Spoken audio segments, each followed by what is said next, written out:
AP ప్రకాశం జిల్లాలో అగ్ని ప్రమాదం జరిగింది. నిన్న రాత్రి తిరుపతి నుంచి హైదరాబాద్ కు ఆర్టీసీ సూపర్ లగ్జరీ బస్సు బయలుదేరింది. టంగుటూరు మండలం సూరారెడ్డిపాలెం దగ్గరకు వచ్చేసరికి బస్సులో మంటలు చెలరేగాయి. అప్రమత్తమైన డ్రైవర్ బస్సును పక్కకు నిలిపాడు. మంటలు ఎక్కువై బస్సు పూర్తిగా దగ్ధమైంది. సంఘటనా స్థలానికి చేరుకున్న అగ్నిమాపక సిబ్బంది మంటలను ఆర్పేశారు. ఈ ప్రమాదంలో బస్సులో ఉన్న 28 మంది ప్రయాణికులు క్షేమంగా బయటపడ్డారు. డ్రైవర్ అప్రమత్తం కావడంతో ఎటువంటి ప్రాణాపాయం జరగలేదు.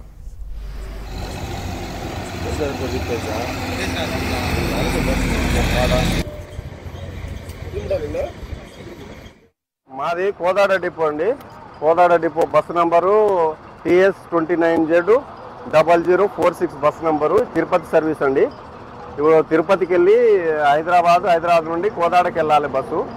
ఇప్పుడు తిరుపతికి వెళ్ళి ఇప్పుడు టంగుటూరు టోల్గేట్ దాటి ఇప్పుడు సూరారెడ్డిపాలెం అని ఉంది. ఈ సూరారెడ్డిపాలెం దగ్గర వచ్చి ఇది షార్ట్ సర్క్యూట్ అయింది. అక్కడికి వెళ్ళి వస్తూనే అది ఎలక్ట్రికల్ హారన్ ఉంటుంది. హారన్ అది ఆటోమేటిక్ అయింది, అరవడం మొదలుపెట్టింది.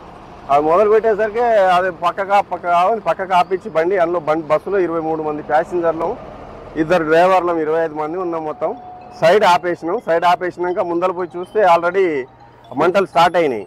మంటలు స్టార్ట్ అయ్యేసరికి ఆ లోపల ఉన్న ప్యాసింజర్లను తెలివితోటి అలర్ట్ చేసుకొని వాళ్ళని అందరిని దింపేసినాం.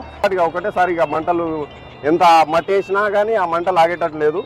ఇక అంతే, ఇక మొత్తం అదే రకంగా ఇక మంటలు ఆగలేదు. ఇక మొత్తం బస్సు మొత్తం అయితే కాలిపోయింది. షార్ట్ మన ఫైర్ స్టేషన్ వాళ్ళు వచ్చి ఆర్పేశారు ఉన్నది మొత్తం. కానీ బస్సు నాన్ ఏసీ బస్ అండి ఇది.